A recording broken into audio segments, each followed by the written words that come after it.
Greetings everyone. Today I am going to start chapter 6, that is factors and multiples.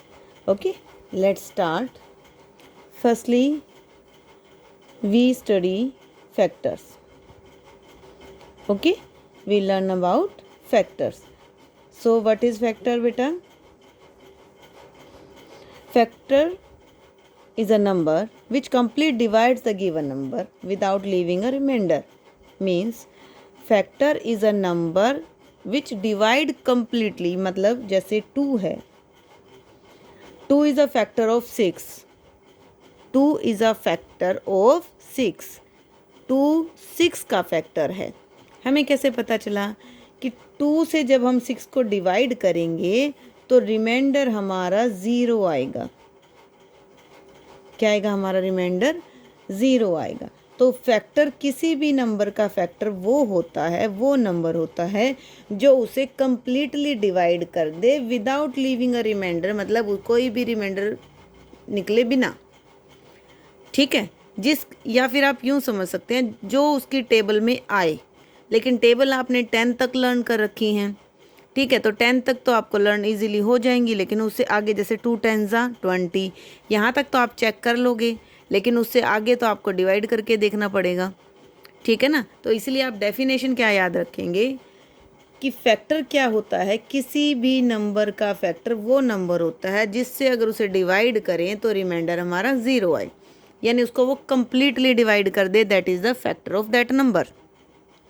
Okay बेटा, next is a multiple.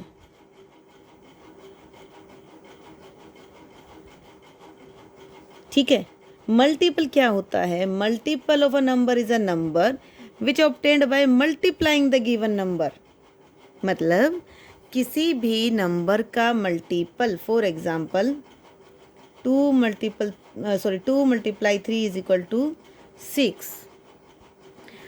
तो 6 is a multiple of 2 and 3। 6 जो है वो multiple है किसका? 2 का भी मल्टीपल है और 3 का भी मल्टीपल है। यानी कि मल्टीपल क्या होता है? जो किसी भी नंबर को किसी नंबर से मल्टीप्लाई करने के बाद मिलता है। ठीक है, चाहे वो 1 से मल्टीप्लाई करें, चाहे 2 से मल्टीप्लाई करें, चाहे 3 से मल्टीप्लाई करें, that is the multiple of the same number. Okay बेटा, अब आप लर्न करने के लिए या याद रखने के लिए ऐसे भी सोच सकते हैं कि मल्टीपल मतलब जो मल्टीप्लाई करने के बाद आया। ठीक है ना, मल्टीपल का मतलब जो मल्टीप्लाई करने के बाद आया वो आपका मल्टीपल है। ठीक है, जैसे जो टेबल का होता है, जैसे हम कह दें 3 के मल्टीपल्स लिखिए, तो 3 की टेबल लिख दो, 3 6 9। अब कैसे पता चलेगा ये? अब देखो, 3 को हमने 1 से मल्टीप्लाई किया तो 3 आ गया, 2 से किया तो 6, 3 से किया तो 9। इस तरीके से हम जितने से मल्टीप्लाई करते चले जाएंगे ये सारे हमारे क्या आ जाएंगे? मल्टीपल्स। ओके, मल्टीपल्स क्या है? हमारे जो मल्टीप्लाई करने के बाद आता है। ठीक है, तो ये मल्टीपल्स का याद रखेंगे कि जो मल्टीप्लाई करने के बाद आता है वो मल्टीपल्स होते हैं। टेबल से भी आप याद रख सकते हैं, अगर छोटा स्टेटमेंट है तो आप टेबल से भी याद रख सकते हैं। अब मैंने आपको छोटी सी स्टेटमेंट ये बताई थी। ठीक है, अब इसी से देखो, ये तो आपका क्या आ जाएगा? मल्टीपल। और ये क्या होंगे? इनको क्या बोलेंगे हम? ये हैं हमारे फैक्टर्स। ठीक है, अब फैक्टर कौन से हुए कि जिनसे अगर हम उसे डिवाइड करें, उस नंबर को डिवाइड करें तो रिमाइंडर क्या बचना चाहिए?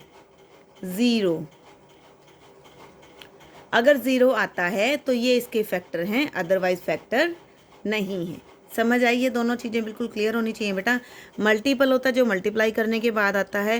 फैक्टर्स वो नंबर होता है जिससे अगर हम उस नंबर को डिवाइड करें तो रिमाइंडर 0 आए, मतलब वो कम्प्लीटली डिवाइड हो जाए।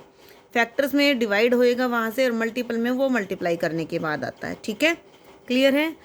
ओके, तो लेट्स स्टार्ट एक्सरसाइज 1। आपको फिर अच्छे से क्लियर हो जाएगी। एक्टिविटी 1 बेटा, question number 1, 5 multiply 7 is equal to 35।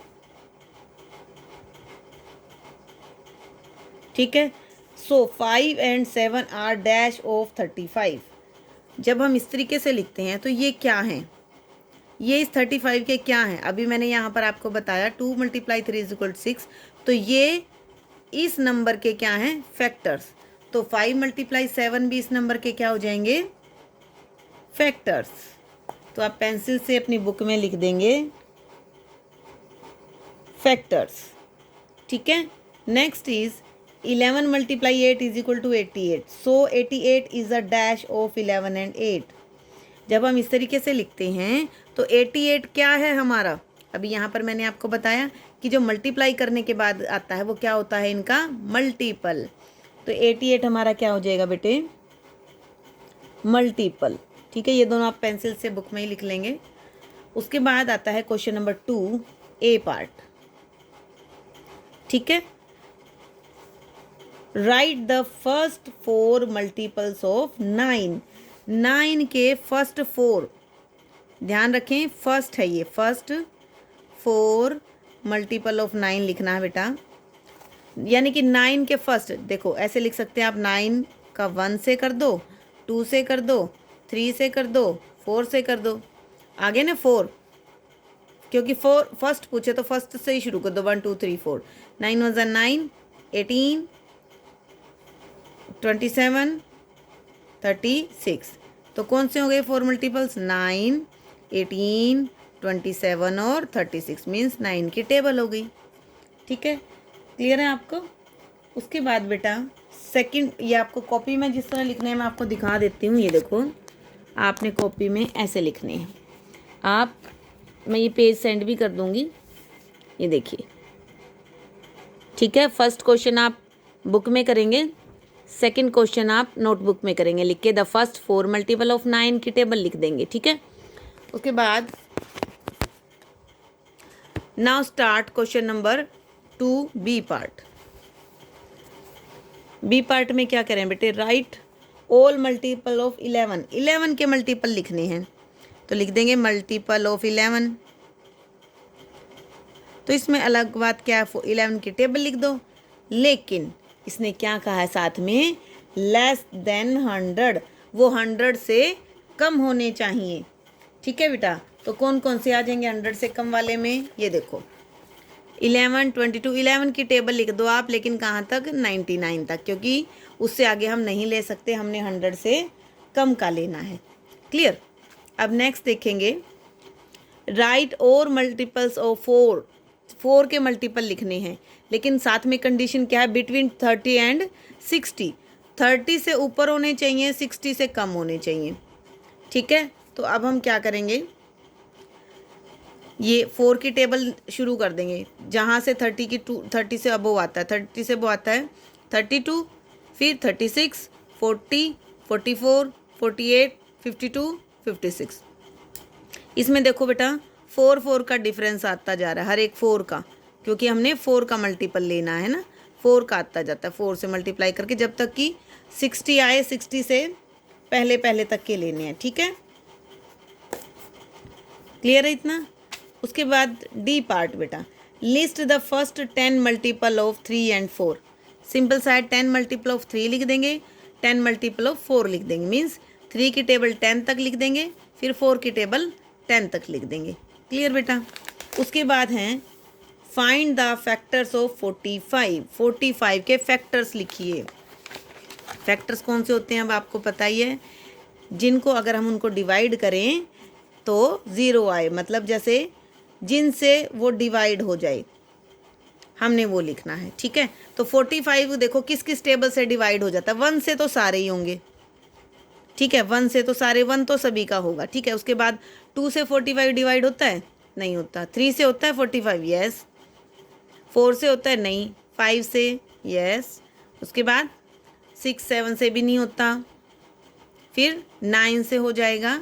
उसके बाद किससे होगा बेटा, 15 से, ठीक है। इनसे हमारा 45 क्या हो जाएगा, डिवाइड हो जाएगा। जिनकी टेबल से 45 डिवाइड हो जाता है उनको हम यहाँ लिख देंगे, ठीक है। जैसे यहाँ पे लिखा मैंने, ये इसके फैक्टर होते हैं बेटा, फैक्टर्स ऑफ 45 1, 3, 5, 9, 15, 45, क्योंकि इनसे आपका 45 डिवाइड हो जाएगा। उसके बाद लास्ट क्वेश्चन है आपका 4th, चेक वेदर, कि आप इसको चेक कीजिए। First is 12 is a factor of 108, कि क्या 12 108 का फैक्टर है? तो बेटा सिंपल सी बात है, अगर 108 12 से डिवाइड हो जाए और कोई रिमाइंडर ना बचे तो है, अदरवाइज नहीं है। तो 12 की टेबल में 108 आता है, 12 9 ज़ा 108, ये तो बिल्कुल क्लियर डिवाइड हो गया। इट मीन्स ये हमारा फैक्टर है, हम यहाँ पर लिख देंगे यस। ठीक है, सेम आप बी पार्ट देखिए, 234 is a multiple of 18। Multiples का भी ऐसा ही बेटा कि वो उसका मल्टीपल होगा, इसका मतलब 18 से वो डिवाइड हो जाएगा। ठीक है, 234 को 18 से डिवाइड हो करके देख लो, अगर वो पूरा पूरा डिवाइड हो जाता है तो हमारा मल्टीपल है, अदरवाइज नहीं है, क्योंकि मल्टीपल मल्टीप्लाई करने के बाद आता है, और जो मल्टीप्लाई हो जाएगा इसका मतलब वो डिवाइड भी हो जाएगा। देखो 18 1 ज़ा 18, 13 में से 8 माइनस करो 5 4, 18 3 ज़ा 54, कंप्लीट डिवाइड हो गया। इसका मतलब ये भी आपका आंसर क्या हो जाएगा? यस। इसी तरीके से बेटा 847, इसको भी 7 से डिवाइड करके देख लेते हैं। 7 1 ज़ा 7, 1 4 7 2 ज़ा 14, नेक्स्ट इज 7 7 1 ज़ा 7, ये भी कंप्लीट डिवाइड हो गया। इसका मतलब answer is yes. Again 15 is a factor of 315, तो 315 को 15 से डिवाइड कर देते हैं। 15 2 ज़ा 30, 15 15 1 ज़ा 15, ये भी कंप्लीट हो गया। इसका मतलब ये चारों स्टेटमेंट बिल्कुल सही हैं। क्लियर बेटा? तो आपको इस तरीके से ये क्वेश्चंस करने हैं।